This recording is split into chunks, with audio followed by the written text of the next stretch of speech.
A one-room exhibit at the Smithsonian's National Portrait Gallery packs a lot of history into a small amount of space.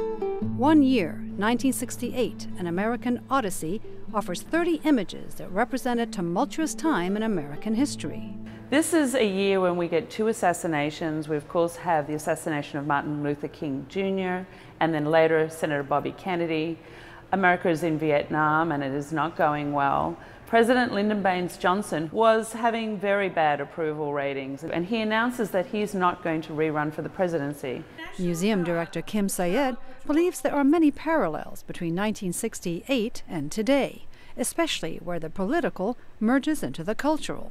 So, for example, there is a very dramatic cover that was put on Time magazine in June to describe a story that they were doing about the gun in America, and it's very confrontational because a gun is literally pointed at you, the reader, viewer.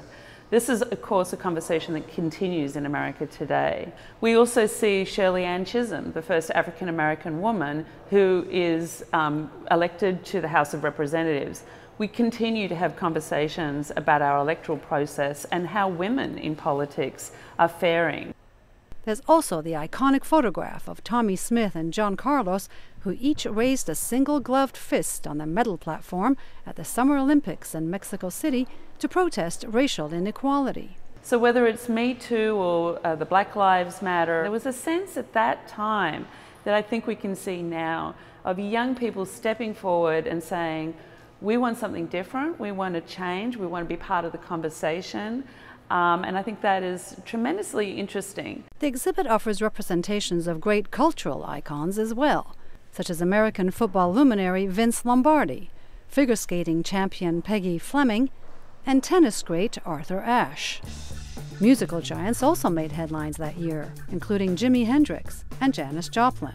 Janis Joplin takes up the left side of that photograph, and Jerry Garcia and the Grateful Dead are on the right of that. So Irving Penn, who was a tremendously known popular photographer at the time, he managed to get these 10 band members, two different groups, together for the iconic photograph.